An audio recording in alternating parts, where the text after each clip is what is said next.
All right, let's dive straight into this explainer. What we're looking at today is a critical security briefing covering a very nasty zero-day vulnerability threatening Visual Studio Code and the github.dev infrastructure.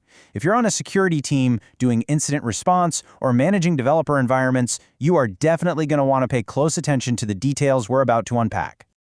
So here's the absolute bottom line up front, and it's a big one. This vulnerability is sitting at a critical severity level. But honestly, what's far more concerning is that right now, it's totally unpatched and there is a fully public proof of concept actively circulating in the wild. We really don't have the luxury of waiting around for a standard patch cycle here. This is an active threat, and the exploitability is immediate. To get everyone up to speed as quickly as possible, we're going to follow a strict kill chain analysis model. We'll start with a quick threat overview, dig into the root cause, which involves this wild keyboard event forgery, map out the actual one-click exploit chain, evaluate the risk assessment and blast radius, and then finally wrap up with what you actually need to do: detection, hunting, and prevention. Okay, part 1, threat overview. Let's look at the VS Code vulnerability itself. Here is the situation with the incident designated as TL2026-0667.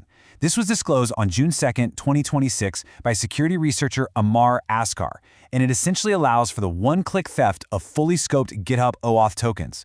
What makes this so incredibly dangerous is that a single click on a malicious link, specifically one pointing to a weaponized Jupyter notebook, grants an attacker full read and write access to literally every private repository that the victim can reach. There is absolutely zero interaction required from the user beyond that first click. And it actually gets worse. If this is executed on the desktop variant of VS Code, it escalates straight to full remote code execution. Moving to section 2, root cause, specifically the keyboard event forgery. To understand how this bypasses our usual defenses, we really have to look microscopically at the root cause. Because, this isn't your standard phishing play. It's a fundamental failure in the webview security boundary. The crucial piece of the puzzle here is this did-keydown handler. VS Code uses this post-message mechanism to make sure your keyboard shortcuts still work, even when your cursor is inside a web view, like if you're looking at a rendered markdown file or a notebook. The fatal flaw? It blindly redispatches those keystrokes from the web view back to the host window without ever checking if a genuine human being actually typed them. Normally, you have the strict trust boundary. You've got the untrusted WebView origin, which is essentially a sandbox where the attacker's code might be running, and that is completely separated from the trusted host origin. But by forging these did-keydown events, the attacker's JavaScript can punch a hole straight out of that isolated WebView and directly into the trusted host. It's basically tricking the main application into believing the user is sitting there typing out commands. This quote straight from the disclosure report really hits the nail on the head. JavaScript executing inside an untrusted web view can literally synthesize fake keyboard events and drive the trusted main window. It completely collapses the boundary.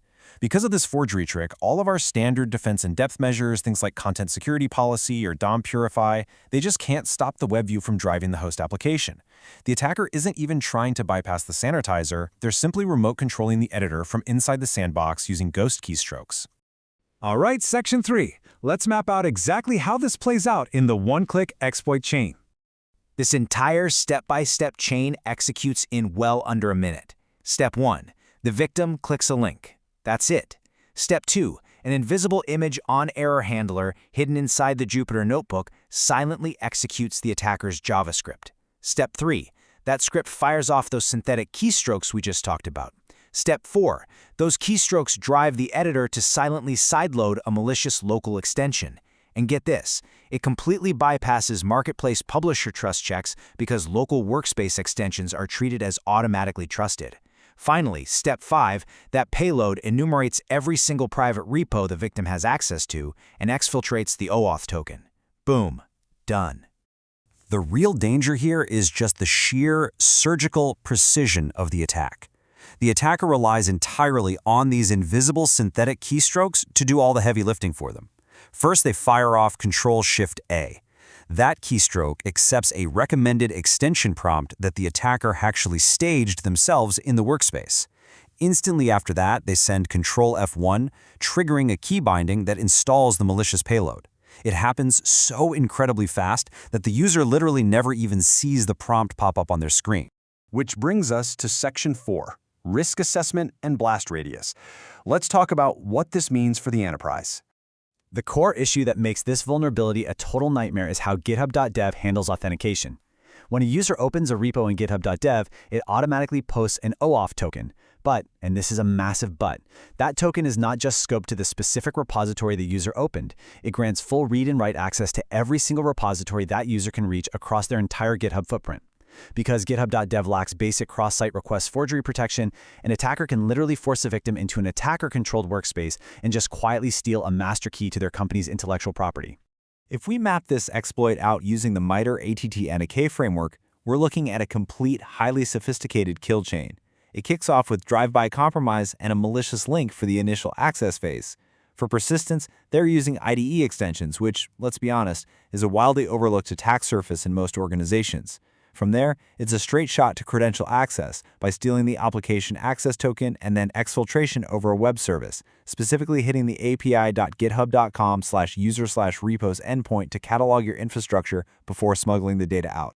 And listen, we absolutely cannot ignore the desktop threat here.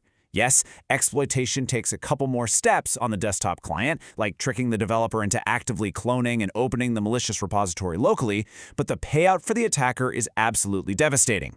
A loaded extension on the desktop has completely unrestricted access to Node.js APIs. That means the attacker can spawn a child underscore process, escalating this webview flaw immediately into full remote code execution on the developer's local workstation.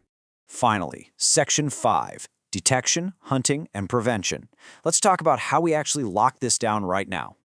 So, we have mapped the 3 specific phases of this kill chain against high-confidence detection queries. For the exploitation phase, you need to be looking for proxy events showing an attacker-controlled Jupyter notebook opening up on github.dev. For post-exploitation, you're hunting for sysmon or EDR events that flag the sideloading of local extensions, specifically those utilizing the skip publisher trust command. And for exfiltration, monitor your web proxies for unexpected post requests heading to non-GitHub domains right after API enumeration occurs. Your SOC can and honestly should deploy these KQL, Sigma, and Splunk queries immediately. Now, while we're all waiting on an official vendor patch from Microsoft or GitHub, we have to take immediate remediation steps. First up, instruct your developers to clear their browser's github.dev site data and cookies. This is absolutely vital because it purges the cached OAuth token and forces that initial sign-in consent dialog to pop up again, breaking that zero interaction chain. Second, teams must be told to avoid untrusted github.dev links entirely. Third, actively audit your installed IDE extensions for unrecognized local packages. And finally, if you're operating in a highly sensitive environment, you should seriously consider just blocking github.dev via your web proxies entirely until a patch is definitively confirmed. I'm going to leave you with this one critical question to take back to your teams today. Until a permanent fix is deployed, are you entirely confident in the scope of your existing OAuth tokens and IDE trust boundaries? Because right now, the gap between a developer clicking a seemingly harmless link and an attacker cloning your most sensitive private repositories is literally just a few lines of forged invisible keystrokes. It's time to audit, start hunting, and lock down those boundaries.